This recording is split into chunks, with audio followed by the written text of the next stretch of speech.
The CT2 machine basically is a coolant transfer system. The basic purpose of the machine is to flush the old antifreeze out of the engine while replacing it with new antifreeze. The machine is 75 to 85% efficient, depending on the vehicle that you're working with. The machine is very simple to use.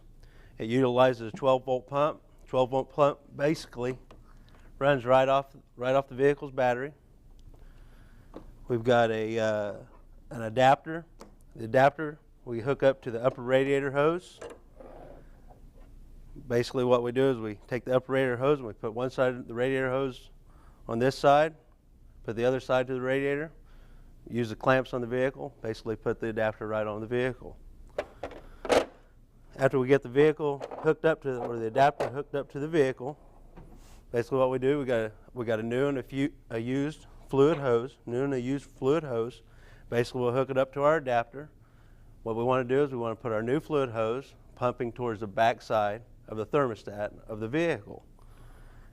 The purpose of doing that is basically to, as we turn the machine on, as we start pumping towards the back side of that thermostat, we're going to open that thermostat, causing the fluid, the antifreeze, to go through the engine, basically pushing the old fluid back to our machine. The goal we're trying to achieve by opening the thermostat backwards is we can do the flush without the vehicle actually running. That way we can do a flush on a cold engine. That keeps us from having problems with burning ourselves on hot radiator caps, opening the cooling system before it's had a chance to cool down. We've all seen it where it erupts and blows hot coolant all over the place. So that's the main goal there. It's a fairly simple machine. It's designed to be a one-person operation. It's fast and it's clean. There's a couple things I'd like to go over real fast with the machine that's a common issue with it. One thing, as you can see right on the front of the machine, it says do not run pump dry. The machine will fill and drain itself. One of the problems we run into is when a tech or a person drains it, what will happen is he'll walk away from the machine while it's draining. Well, when it runs out of old fluid that it's draining, it'll sit there and run dry. The pump in there has a rubber impeller. If it runs dry for 5 to 6 minutes, that rubber impeller gets so hot that the rubber impeller basically disintegrates. Then the machine's it's useless after that. So that's one thing we want to definitely illustrate is do not run the pump dry. Another thing, the machine does have a pressure regulator switch in there. It's regulated in between 28 and 32 pounds pressure. Then what happens is when we get hooked up to the vehicle through our adapter, we turn the machine on, and what happens if we got a problem where we're not getting the flow through the vehicle like we're wanting, what will happen is the pump will start clicking on and off. Well, most people at that point, they think that there's something wrong with the machine. There's not actually anything wrong with the machine. The machine's actually designed to click on and off like that. One of the reasons we do that is if the machine sits there and just deadheads, it's not doing anything, we're not accomplishing the service, nothing's happening, right? We're not accomplishing the service that we want. Now, if the machine starts clicking on and off, that tells the tech, hey, there's something wrong here.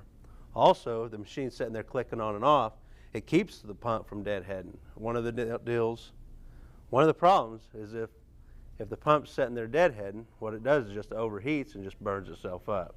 So instead of just sitting there, one, not accomplishing the service, and two, destroying our pump, we sit there and let it click on and off to let the technician know there's something wrong.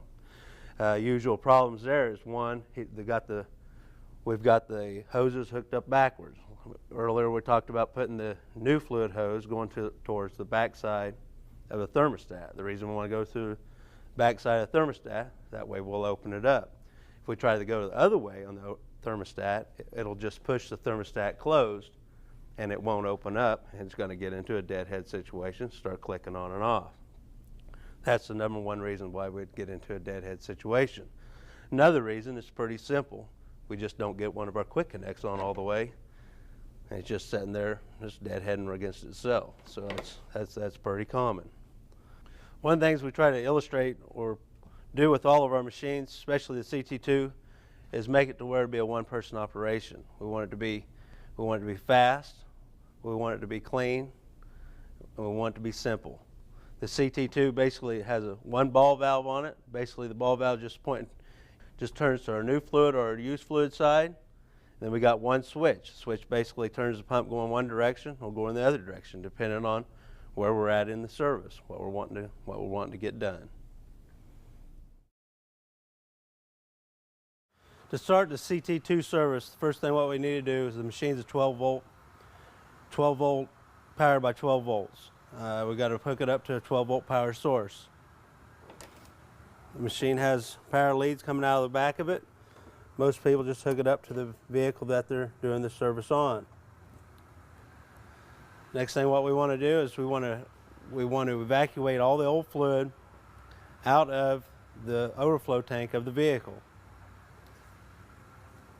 I'm going to locate where the overflow tank is. Take our suction wand. We're going to identify our pump hose versus our return hose. They're labeled on the side of the machine. The pump hose is also identified by a piece of black shrink wrap. The pump hose is the hose we're going to use to extract all the old fluid out of the overflow tank. Since it's going to be used fluid, it's coming out of the overflow tank, we want to switch our machine to used fluid.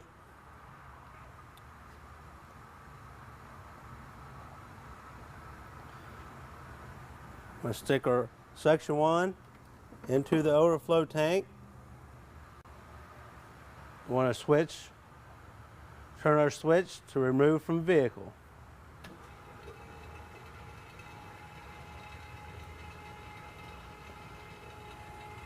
We want to remove all the fluid that we can get out of there.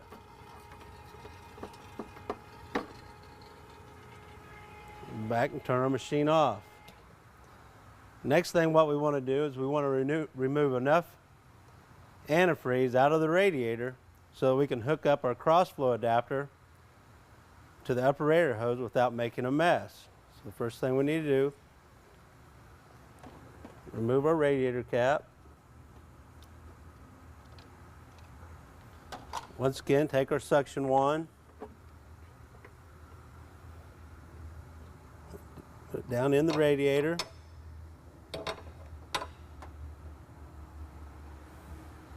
Back to our machine and remove from vehicle. When I'm satisfied that I've removed enough antifreeze, turn the machine back off. I'm going to remove the upper radiator hose. Oh, man.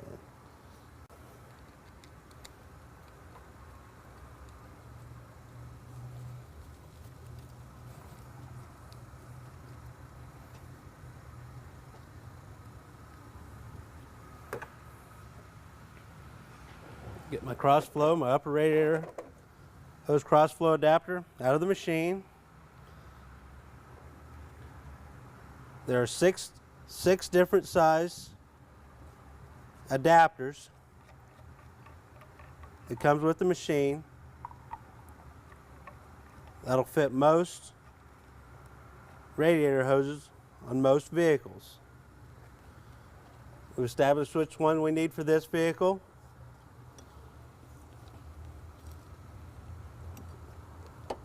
Need to get us a clamp on there.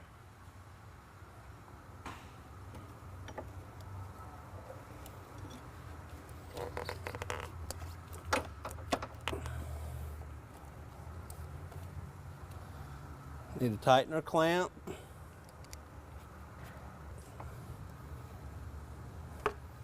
Put the other end on our radiator hose.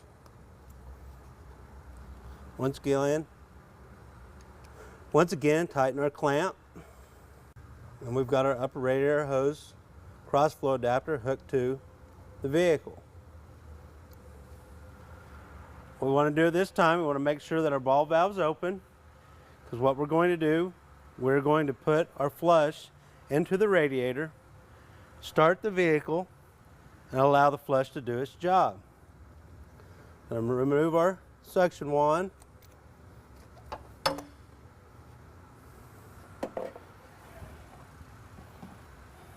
We're going to add our flush.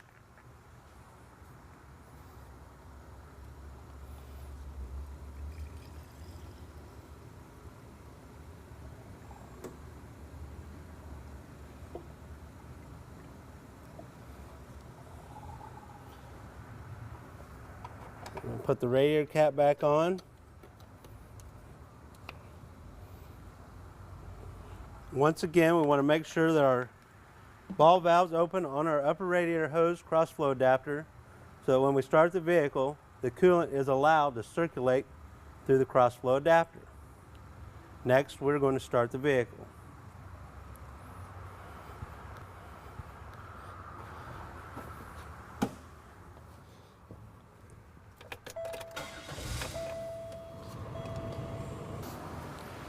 After the cleaner has had time to do its job, do its cleaning, we're going to shut the vehicle off.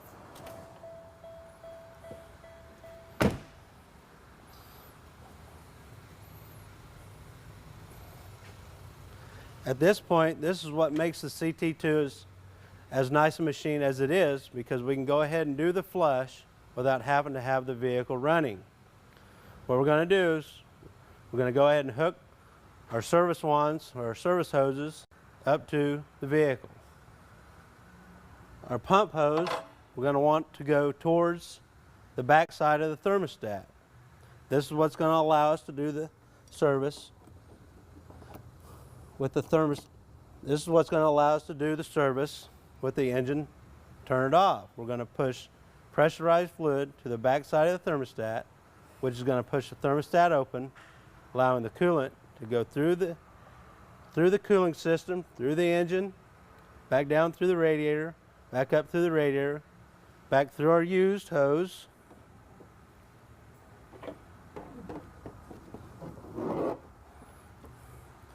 back through our return hose to the waste jug of the machine.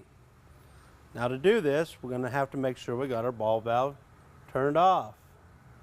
If our ball valve is turned on, our new fluid just come right in here, right through our new fluid hose or pump hose, straight through our cross flow adapter, right back to the tank. We want to achieve the flush. So we want to make sure that that is turned off. It does not matter which side the ball valve is on. Next, we want to do the transfusion with the machine. In transfusion, new fluid.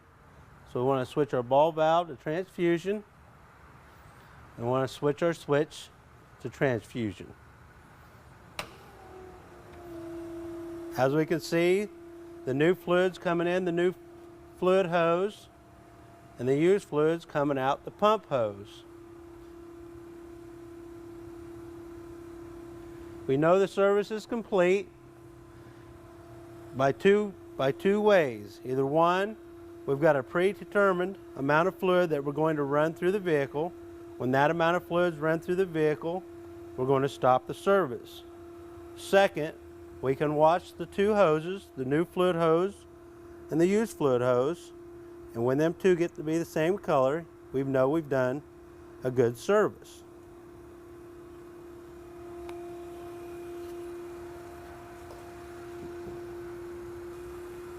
The service seems to be going fine. If the machine started clicking on and off or started acting funny, then we'd know that we've got something wrong. Either we're going the wrong direction against our thermostat, or we don't have a quick connect on right, or something of that nature. If the machine starts clicking on and off, that tells us that we've got a problem.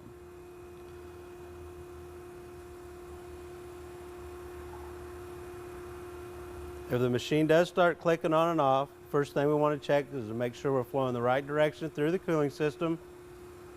If we're going the right direction through the cooling system, then we want to make sure that we got all our quick connects on right.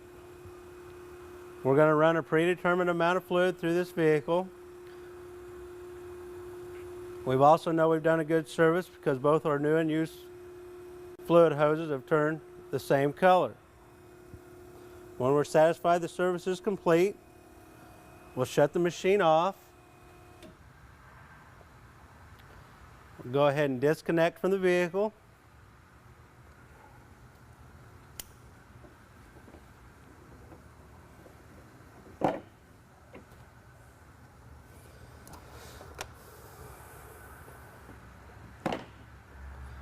And we're going to want to take our cross flow adapter off of the vehicle.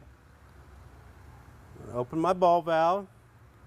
What we want to do, we want to be able to take the cross flow adapter off without making a mess once again. So we're going to have to lower the level of the radiator, or the coolant. Going to have to lower the level of the coolant in the radiator. Once again, we're going to remove our radiator cap.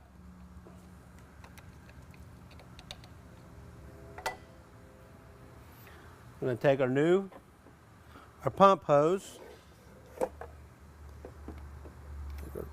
suction one once again, put it in our radiator.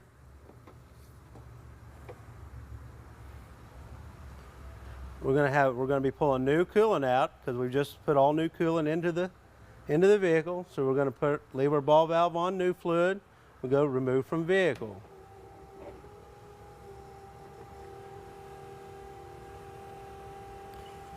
When we're satisfied we've got enough fluid out of the vehicle to remove the upper radiator hose cross flow adapter, we'll turn the machine off. And we'll remove the cross flow adapter.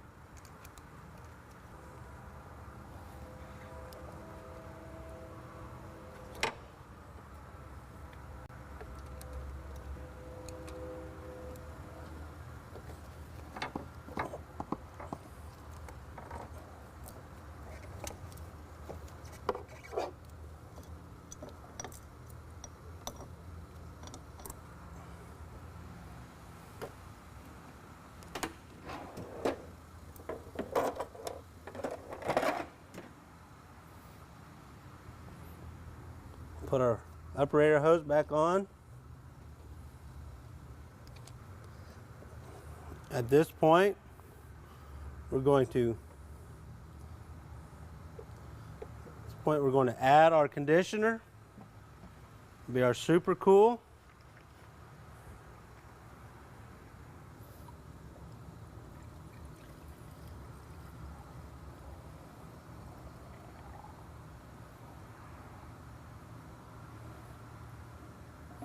That was enough to top off our radiator. If it wasn't enough to top off our radiator, we'd just use our suction wand. And we'd basically just put it in there and just go return the vehicle till we were satisfied with the coolant level. I'm satisfied with the coolant level, so I'm going to go over here and I'm going to fill our overflow tank up. Go to return the vehicle.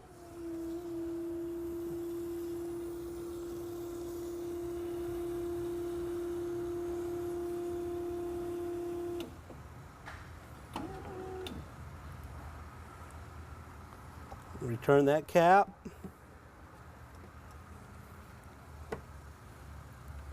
And return the radiator cap.